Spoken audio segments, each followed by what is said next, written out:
I never imagined I'd become the protagonist in one of those absurd HOA horror stories you see online. The kind with power-hungry board members and petty tyrants who treat neighborhood bylaws like holy scripture. But here I am, staring at my in-ground pool, now a solid block of concrete, thanks to Karen Westfield, the now former HOA president of Sunny Pines Estates. Let me rewind. I'm Mark, a structural engineer who moved into this meticulously manicured neighborhood 18 months ago. The HOA rules were extensive, 68 pages of them, but nothing seemed unreasonable. I'm a rule follower, so I figured I'd be fine. Then I decided to install a pool.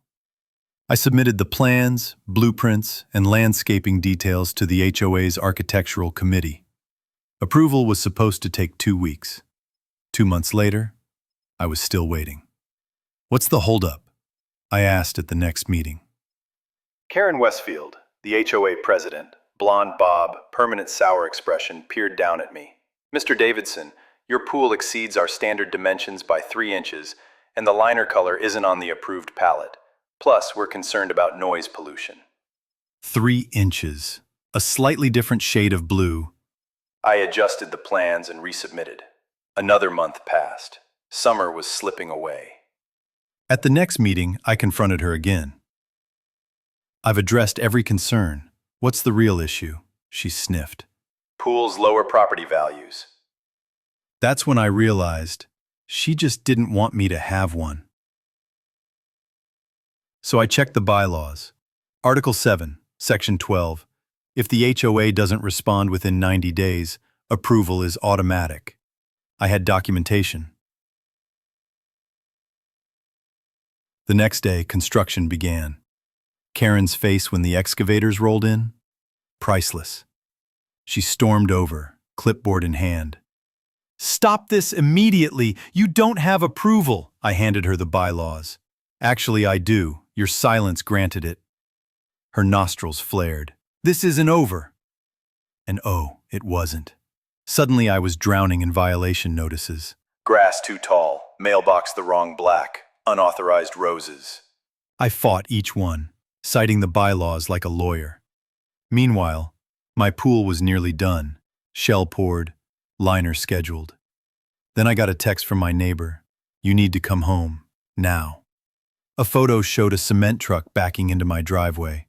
I called 911, booked the next flight. By the time I got back, my pool was a $33,000 concrete slab. Karen stood there, smug. "Unauthorized excavation. I had it filled." I laughed. "That's my cousin's concrete company. You fraudulently used my account." Her face drained of color. "The cops cuffed her for fraud, trespassing, and vandalism. Turns out I wasn't her only victim, just the first to fight back."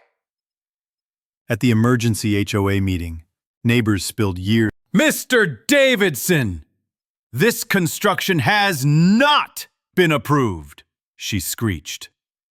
I calmly handed her a copy of the bylaws, with the relevant section highlighted. "Actually, Karen, according to our covenant, my request was automatically approved after 90 days, without specific written objections. The construction is completely within my rights." She snatched the papers, scanning them furiously. For a second, I thought her head might actually explode. "This is not how things work in Sunny Pines!" she spat, before storming off. What followed was a barrage of petty violations. My grass was allegedly too tall, my mailbox the wrong shade of black, my roses unauthorized flora. I fought each one with photographic evidence and bylaw references.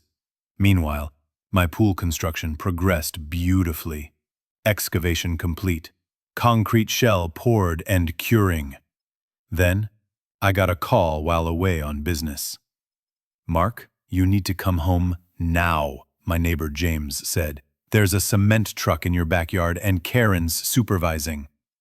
I raced back to find my nearly finished pool, filled to the brim with wet concrete. Karen stood there looking smug while police took statements. Unauthorized excavation, she told the officers. I was correcting a violation. That's when I noticed the logo on the truck. Davidson Brothers Concrete. My cousin Mike's company. One phone call later, the truth came out. Karen had fraudulently used my name and account to order the concrete. The officers' expressions changed immediately.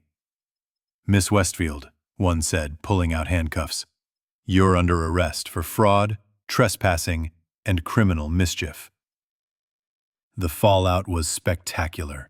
At an emergency HOA meeting, neighbors came forward with years of Karen's abuses, from denying solar panels to fining kids' basketball hoops.